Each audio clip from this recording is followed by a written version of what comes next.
Bonjour, chers amis auditeurs et auditrices. Hervé Choseville à l'antenne. Ravi de vous retrouver une nouvelle fois pour notre émission hebdomadaire Panorama Info.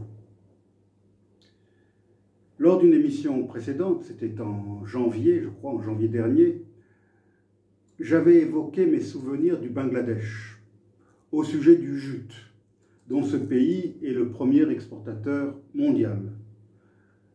Je m'étais alors réjoui du retour en grâce de cette matière première végétale pour la fabrication des sacs à commission dans certaines grandes enseignes de supermarchés en France et ailleurs. Le jute avait été évincé par les sacs en plastique et en polyéthylène voici une trentaine d'années, avec les conséquences désastreuses que l'on sait pour l'environnement sur toute la planète et en particulier pour les océans. Aujourd'hui, je voudrais revenir sur ce pays, le Bangladesh, un pays que je connais bien pour m'y être rendu à 2 reprises. La première fois, c'était pour le compte du CCFD, à l'époque où j'ai travaillé pour cette organisation dans les années 80. Mais si je veux parler du Bangladesh aujourd'hui, c'est pour évoquer l'extrême tension politique qui y règne et qui n'a pas eu beaucoup d'écho chez nos chers grands médias. En effet, la première ministre, Sheikh Hasina, fait face à une contestation sans précédent de son régime. Mais après plus de 170 morts et plus de 2500 arrestations, des gestes d'ouverture de la part du gouvernement ont permis de faire quelque peu retomber la tension dans le pays. Cependant, la situation demeure très volatile. Dans le passé, la dame de fer du Bangladesh avait su mater la défiance de la rue à plusieurs reprises. Mais cette dernière confrontation semble cependant être la plus cruciale pour son régime depuis une décennie. Dans une déclaration du lundi 22 juillet, le lauréat bangladais du prix Nobel de la paix, lui-même en conflit avec Sheikh Hasina et visé par de nombreuses poursuites, je veux parler de Mohamed Yunus, donc il avait exhorté les dirigeants internationaux et les Nations Unies à faire tout ce qui est en leur pouvoir pour mettre fin à la violence. Mohamed Yunus, 83 ans, est connu internationalement pour avoir sorti des millions de personnes de la pauvreté grâce à sa banque de microfinance pionnière. Il est impossible de se déplacer, de sortir de chez soi. Si l'on sort, on nous tire dessus. Un couvre-feu a été décrété, des cadavres sont étendus dans la rue, tout le pays est assiégé, a déclaré le prix Nobel de la paix. Tout avait commencé avec une décision de réserver des quotas d'emploi aux héros de l'indépendance.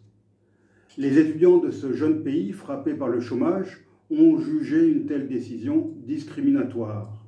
En quelques jours, ces manifestations se sont transformées en soulèvement contre la première ministre, Sheikh Hasina, qui avait été réélue pour un 5e mandat dans des conditions contestées et qui est accusée d'exaction contre ses opposants. Alors que nous ignorons encore si une solution pacifique, durable, permettra de faire retomber la tension et si Sheikh Hasina, 76 ans, parviendra à se maintenir au pouvoir, j'aimerais revenir un petit peu sur l'histoire tragique de ce pays assez méconnu en Occident, un pays d'où viennent pourtant de très nombreux migrants illégaux. Ça fait donc suite à mes 2 émissions précédentes où j'avais parlé de l'Érythrée et de la Somalie, les 2 principaux exportateurs de migrants vers l'Occident. Le Bangladesh est aussi en bonne position dans le classement d'exportateurs de migrants. Si avec seulement 147 570 km², le Bangladesh est un pays relativement petit, son poids démographique est énorme, puisqu'il compte au moins, et sans doute plus, 165 millions d'habitants, et qu'il est le 8e pays le plus peuplé au monde. Sa densité est l'une des plus fortes de la planète, puisqu'elle s'élève à plus de 1100 habitants au km².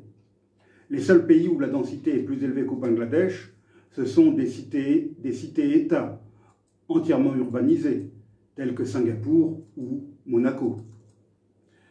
Avec 67% du territoire occupé par l'agriculture, la densité peut atteindre à certains endroits 3340 habitants au kilomètre carré. Le Bangladesh est situé au nord du golfe du Bengale et il est quasiment enclavé dans l'Inde, le grand voisin.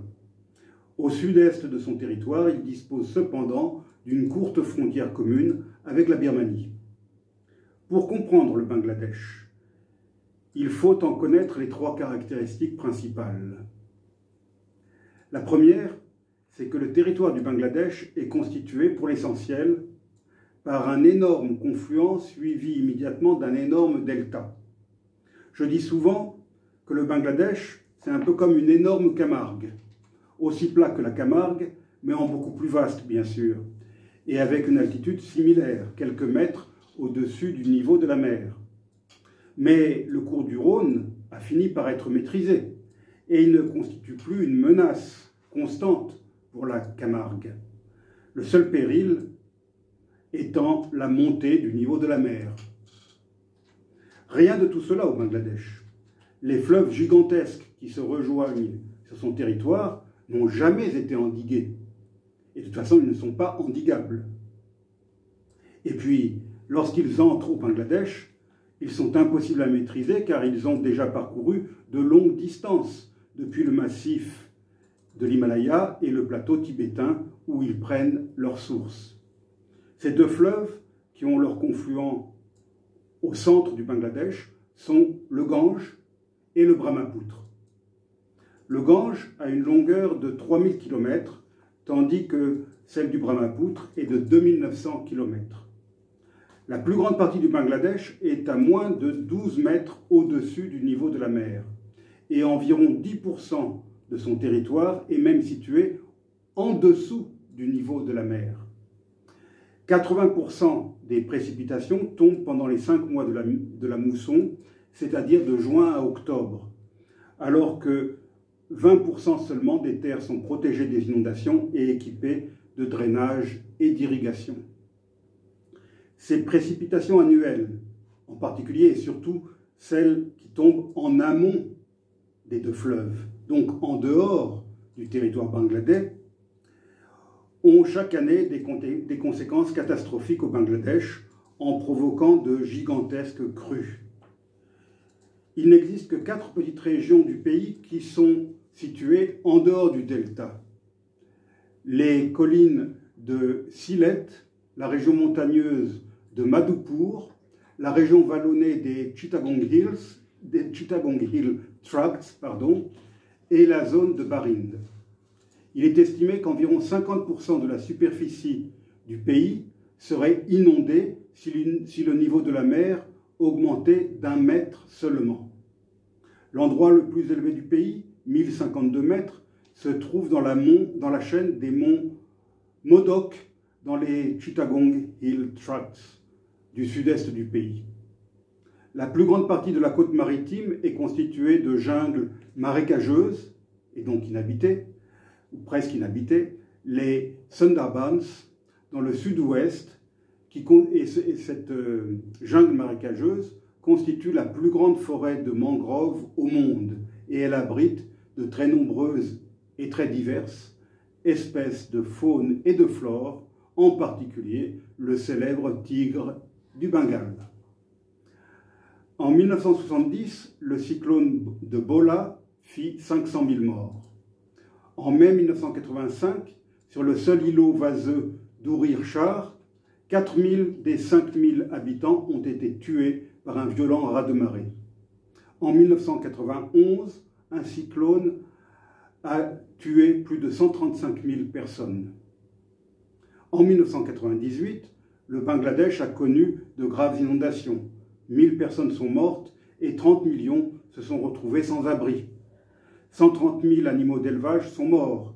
50 km² de terre furent détruits et 11 000 km de routes sévèrement endommagées ou complètement effacées.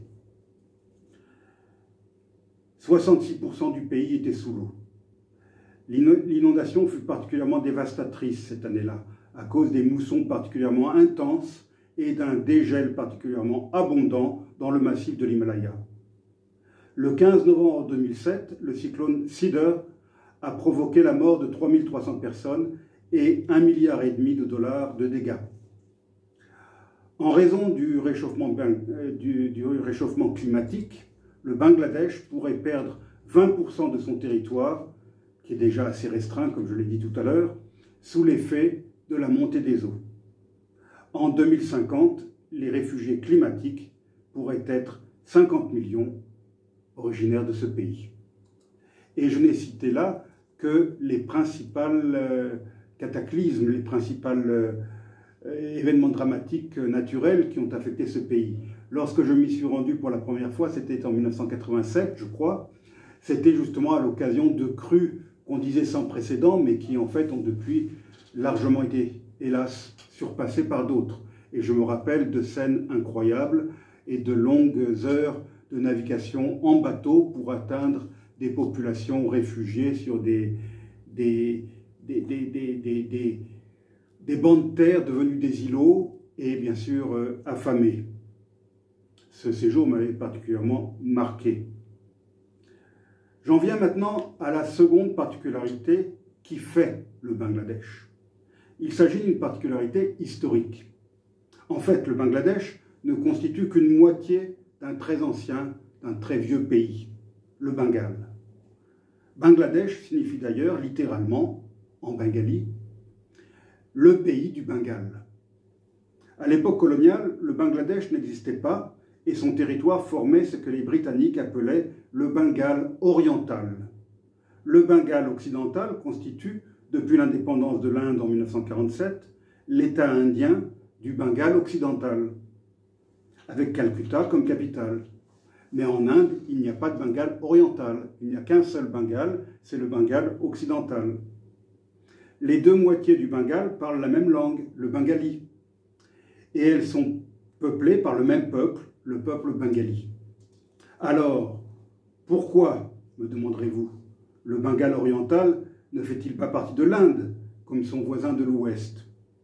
La création du Bangladesh est une conséquence de la dramatique et très meurtrière division de l'Inde orchestrée par les Britanniques à la veille de l'indépendance de l'Inde, qui vit la création du Pakistan et son indépendance en même temps que ce qui restait de l'Inde en 1947. Cette division fut basée sur la répartition territoriale des deux principales religions du pays, à savoir l'hindouisme et l'islam. Les régions de l'Inde à majorité musulmane furent toutes attribuées au nouvel État, le Pakistan, toutes à l'exception du Cachemire, à l'extrémité nord de l'Inde, qui est demeurée une source de conflit entre les deux pays, chacun le revendiquant. Je reviendrai sur la question du Cachemire, très compliquée, dans une prochaine émission. Comme je l'ai indiqué précédemment, le Bengale colonial était divisé en deux entités distinctes, le Bengale occidental et le Bengale oriental. Or, il se trouvait que le premier était majoritairement hindouiste, alors que le second était majoritairement musulman. Le Bengale occidental constitua donc tout naturellement un État indien à l'indépendance, tandis que le Bengale oriental intégrait le Pakistan. Mais ce que l'on appela alors le Pakistan oriental était séparé du Pakistan occidental par une distance de 1600 km. Pour aller de l'un à l'autre, il fallait traverser tout le nord de l'Inde. De plus, en dehors de la religion, les deux parties du Pakistan n'avaient strictement rien en commun.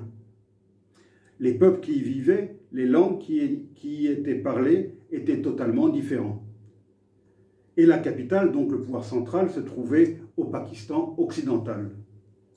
Cet État du Pakistan n'était donc pas un État viable, et sa partie orientale finit par se soulever contre ce qui était perçu par sa population bengali comme une domination du Pakistan occidental. D'autant que les autorités pakistanaises avaient tenté d'imposer l'ourdou, une langue qui s'écrit en caractère arabe, à l'ensemble du Pakistan, un Pakistan oriental compris. Cela était tout à fait inacceptable pour les Bengalis, très attachés à leur langue et à leur alphabet, qui n'avait rien à voir, mais alors rien à voir du tout, avec l'ourdou. En 1970, un énorme cyclone appelé Bola dévasta la côte du Pakistan oriental. Le gouvernement pakistanais réagit avec lenteur. La colère de la population bengali grandit quand Sher Mujibur Rahman, dont la Ligue Awami avait obtenu la majorité aux élections de la même année, fut empêché d'entrer en fonction. Après avoir mis en scène des pourparlers avec Mujibur, le président du Pakistan, Mohammad Yahya Khan, le fit arrêter durant la nuit du 25 mars 1971 et il lança aussitôt l'opération Searchlight, ou lampe torche, une attaque militaire soutenue au Pakistan oriental. Les méthodes employées furent très sanglantes. La violence de cette véritable guerre provoqua la mort de très nombreux civils. Parmi les cibles les plus importantes, on trouvait des intellectuels et des hindous. Oui, parce que j'ai oublié de dire que, contrairement au Pakistan occidental qui est à 98% musulman, le Pakistan oriental n'est qu'à 89-88% musulman. Il y a donc une très forte minorité hindoue au Pakistan oriental, le Bangladesh actuel, et même une toute petite minorité catholique que j'ai bien connue lors de mes 2 visites au Bangladesh. S'ensuivit, en 1971, une terrible guerre d'indépendance. Environ 10 millions de réfugiés s'enfuirent en Inde. Les estimations du nombre de morts vont jusqu'à 3 millions de personnes. Les indépendantistes bengalais reçurent durant cette guerre l'appui de l'Inde d'Indira Gandhi. Cette dernière était trop contente de pouvoir ainsi affaiblir l'ennemi pakistanais. Lorsqu'en décembre 1971, l'armée indienne intervint directement au Pakistan oriental aux côtés des rebelles, ce fut la 3e guerre indo-pakistanaise. L'armée de terre indienne remporta une victoire décisive sur les Pakistanais le 16 décembre, capturant plus de 90 000 prisonniers de guerre pakistanais. L'indépendance du Pakistan oriental, sous le nom de Bangladesh, fut proclamée le 26 mars et reconnue internationalement le 16 décembre 1971, jour de la victoire contre l'armée pakistanaise. Après son indépendance, le Bangladesh devint une démocratie parlementaire avec Mujibur Rahman comme Premier ministre. Aux élections parlementaires de 1973, sa Ligue Awami, le parti de l'indépendance, remporta la majorité absolue. Mais une terrible famine ravagea à nouveau le pays en 1973 et 1974. Début 1975 se mit en place un gouvernement socialiste à parti unique, dirigé par Mujibur Rahman. Mais la même année, le 15 août, Mujibur et sa famille furent assassinés par des officiers lors d'un sanglant coup d'État militaire. Une série de coups d'État et contre-coups d'État dans les 3 mois suivants culmina avec l'arrivée au pouvoir du général Zia-ur-Rahman, surnommé Zia, qui réinstalla le système politique précédent avec plusieurs partis. Et il fonda le Parti national du Bangladesh, ou BNP. Mais Zia fut à son tour assassiné par des militaires en 1981. Ces événements sanglants, ces troubles qui suivirent l'indépendance du Bangladesh m'amènent maintenant à évoquer la 3e particularité fondamentale de ce pays, celle de l'inimité et de la rivalité entre 2 femmes, l'orpheline et la veuve. Je rappelle que le Bangladesh est un pays majoritairement musulman. Il est donc intéressant de voir que depuis plusieurs décennies, la vie politique de ce pays est dominée par les personnalités de 2 femmes. Ce qui n'est pas unique dans le sous-continent, puisque j'ai évoqué tout à l'heure Indira Gandhi pour l'Inde, mais je pourrais aussi mentionner l'ancienne dirigeante du Sri Lanka ou encore Benazir Bhutto pour le Pakistan. L'orpheline, c'est Sher Hasina, née en 1947. Elle est la fille de Sher Mujibur Rahman, le père de la nation et premier président du Bangladesh. Après l'assassinat de son père, elle reprit la tête de son parti, la Ligue Awami. La veuve, c'est Khaleda Zia, née en 1945. épouse du président de la République assassiné, Zia-ur Rahman. Elle est à la tête du mouvement fondé par son défunt mari, le Parti national du Bangladesh, le BNP, et ce depuis 1984. Ces deux partis, la Ligue Awami et le BNP, constituent les deux principales forces politiques du pays, et Sheikh Hasina et Khaleda Zia se sont toujours affrontés et ont alterné au pouvoir. Sheikh Hasina a été Premier ministre de juin 1996 à juillet 2001 et elle l'est à nouveau depuis janvier 2009. C'est elle qui fait face en ce moment à la contestation. Quant à Khaleda Zia, elle a été Premier ministre de 1991 à 1996 et d'octobre 2001 à octobre 2006. Elle est actuellement leader de l'opposition, tandis que sa rivale dirige le gouvernement. Depuis le retour au pouvoir de cette dernière, Khaleda Zia a cependant connu de nombreux ennuis judiciaires. Au début de l'année 2018, elle a été poursuivie dans 37 affaires judiciaires pour des motifs allant de la corruption à la sédition. Ses partisans dénoncent une persécution politique. Le 8 février 2018, elle a été condamnée à 5 ans de prison pour corruption. Le tribunal l'ayant condamnée lui reproche de s'être approprié 21 millions de taka, le taka c'est la monnaie du Bangladesh, soit 206 000 €, d'un fonds destiné à un orphelinat lorsqu'elle était au pouvoir entre 1991 et 1996. Son fils Tariq Rahman et plusieurs de ses assistants ont également été condamnés. Libérée sous caution le 12 mars 2018, elle vit sa peine portée à 10 ans de prison le 30 octobre 2018 sur appel du parquet. Elle fut ensuite condamnée à une peine de 7 ans de prison dans une affaire similaire le 29 octobre 2018. Elle était accusée de s'être approprié 328 000 € de dons destinés à l'une de ses associations. Quant à Sheikh Hasina, elle est connue pour avoir mené la lutte contre le régime militaire entre 1981 et 1991 à la tête de la Ligue Awami. Sous la loi martiale, Sheikh Hasina fut régulièrement emprisonnée puis libérée tout au long des années 80. C'est en 1996 qu'elle fut élue au poste de Premier ministre. C'est elle qui permit le rétablissement de la démocratie au Bangladesh, comme son père avait introduit la démocratie parlementaire en 1973.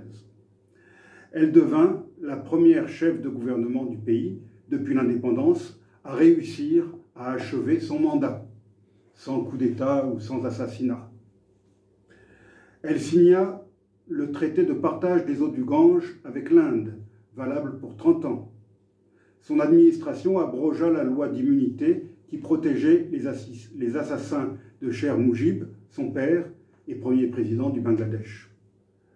Son gouvernement ouvrit au secteur privé l'industrie des télécommunications, jusqu'alors limitée aux entreprises publiques. En 1999, c'est son gouvernement qui lança une initiative industrielle visant à renforcer l'industrie privée et à encourager la croissance. Entre ses deux mandats de Premier ministre, alors qu'elle dirigeait l'opposition, elle a été, elle aussi, plusieurs fois arrêtée et emprisonnée sous divers motifs de corruption. Depuis son retour au pouvoir en 2009, Sheikh Hasina a été reconnue au niveau international pour la réalisation de certains des objectifs du millénaire pour le développement des Nations Unies. En 2012, une tentative de coup d'État menée contre elle par des officiers de rang intermédiaire de l'armée est stoppée, l'armée bangladaise ayant été avertie par une agence de renseignement indienne. L'armée du Bangladesh a indiqué que les officiers impliqués étaient des extrémistes islamiques. En 2012, elle se brouilla avec Muhammad Yunus, le prix Nobel de la paix et fondateur de la Grameen Bank, à la suite d'un documentaire norvégien qui critiquait la gestion de Yunus. Craignant que les élections législatives de 2014 ne soient pas libres et équitables, le BNP et d'autres groupes d'opposition les boycottèrent et la Ligue Awami les remporta haut la main. Entre 2014 et 2019, Sheikh Hasina et son parti ont été accusés d'avoir réprimé l'opposition tout au long de leur mandat. De nombreux membres de l'opposition ont été arrêtés ou jugés et le gouvernement a donné l'impression de vouloir étouffer la dissidence et la liberté d'expression. Les violences politiques se multiplièrent depuis le début 2015. Elles ont eu pour cause les tensions entre la première ministre Sheikh Hasina, et la leader de l'opposition, Khaleda Zia, présidente du Parti national du Bangladesh et ancienne chef du gouvernement. En août 2017, une tentative d'assassinat visant Sheikh Hasina fut déjouée par des agents antiterroristes à Dhaka. En s'inspirant de la manière dont a été assassinée Indira Gandhi, 6 à 7 membres des forces spéciales de sécurité qui gardent le Premier ministre du Bangladesh se préparaient à attaquer Sheikh Hasina le 24 août. La victoire de Sheikh Hasina aux élections de 2018 a consolidé son règne de 10 ans sur le Bangladesh, où elle est reconnue pour avoir amélioré l'économie et favorisé le développement, mais durant lequel elle est aussi accusée de violation des droits de l'homme, de répression des médias et de suppression de la dissidence. En avril 2020, le magazine Forbes félicita la première ministre Sheikh Hasina et l'inscrivit sur sa liste des femmes dirigeantes ayant participé à contenir la pandémie du coronavirus. À la suite des élections du 7 janvier 2024, où la Ligue Awami remporta une nouvelle fois le scrutin, que boycottait à nouveau l'opposition, Sheikh Hasina a été reconduite dans ses fonctions et elle a pu former un nouveau gouvernement le 11 janvier. À l'heure où je préparais cette émission, il était encore trop tôt pour savoir si Sheikh Hasina parviendrait à surmonter l'énième crise qui secoue son pays. Toujours est-il que, quelle qu'en soit l'issue, les dirigeants du Bangladesh devront continuer à affronter les défis insurmontables, qui semblent insurmontables en tout cas, auxquels le pays doit faire face. Les menaces des forces incontrôlables de la nature et le risque de submersion d'une grande partie du territoire, une démographie galopante, elle aussi incontrôlée, et puis aussi la montée du fondamentalisme islamiste, et bien sûr, et c'est sans doute une conséquence de tout le reste, la grande pauvreté, pour ne pas dire la misère, qui touche la majorité de la population et qui pousse de nombreux Bangladais à rêver d'Angleterre ou d'Europe et à tenter de prendre la route de l'exil, la route de l'émigration. Pour finir, je vais vous laisser avec avec une chanson je dirais une chanson de variété bangladaise.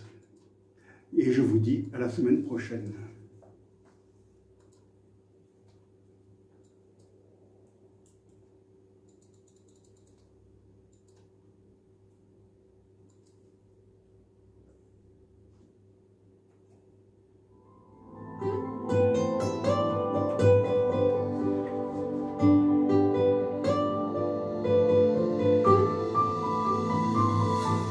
বলতে যে মনে হয় বলতে তো বোধহয় না হৃদয় কতটা তোমায় ভালোবাসি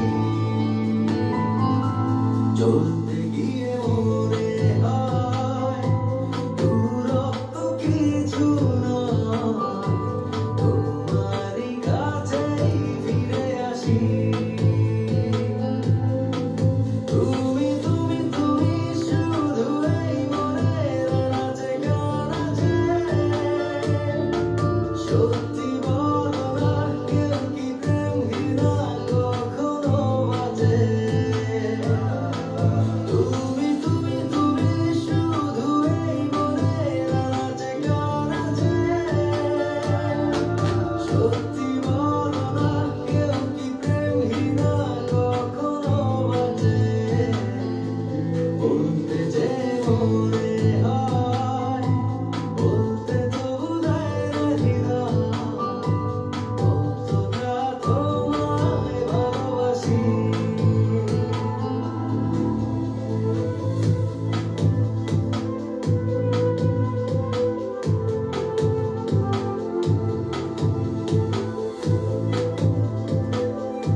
মেঘের খামে আজ তোমার নামে